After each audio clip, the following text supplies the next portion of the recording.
In this video, I want to inspire you to build more movement into your working day by giving you some insight into how moving, and in particular walking, can impact how you manage your business.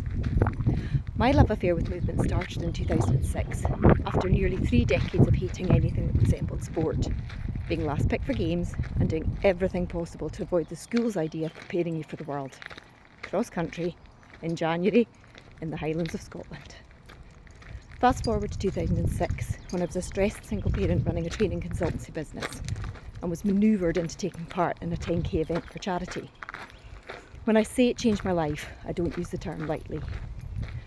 Moving more doesn't just have physical benefits. In training for the event, I was blown away by the improvement in clarity around my business life, increased creativity, energy and good old headspace awarded by running outside. And while running an ultramarathon or lifting more than our body weight may not be accessible or desirable to all, one form of movement in most cases is the humble walk. It's low impact, requires no special equipment, and we can pretty much do it anywhere. It's quite simply a superpower. When we walk, we establish a rhythm that our brainwaves match and mirror. This in turn tunes us into creative states and primes us to apply better, more creative solutions to problems post-walk.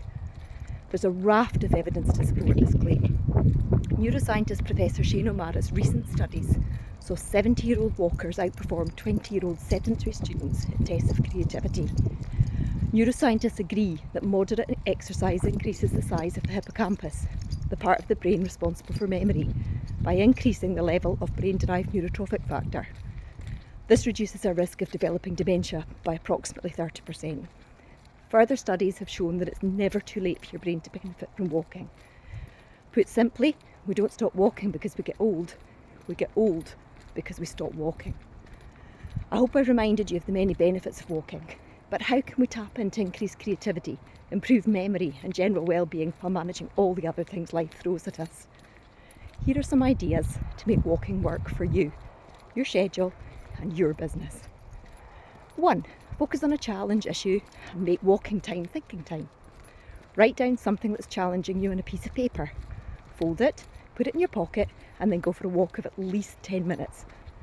On your return, take out the piece of paper. You will have a solution or insight to move you forward. Make your next meeting a walking one. Get others involved. Share the love. Save your time by making meetings walking meetings.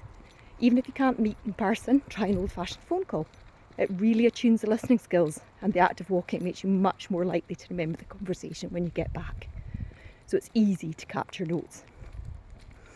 Rehearse a presentation or reinforce learning. Use a route that you know like the back of your hand to rehearse a presentation or embed learning.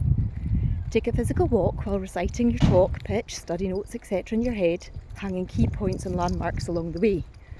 Next time, take the walk in your head, and I guarantee you'll be able to remember the key points.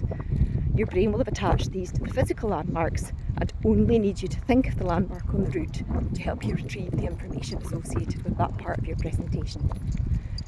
Listen to an audiobook or podcast. It's far from a new suggestion, but listening to an audiobook or podcast while walking works in much the same way as the previous tip. You'll remember more of the content for some time after a walk, and the learning points will return to you when you next take the same walk. Make it a gratitude or mindful walk.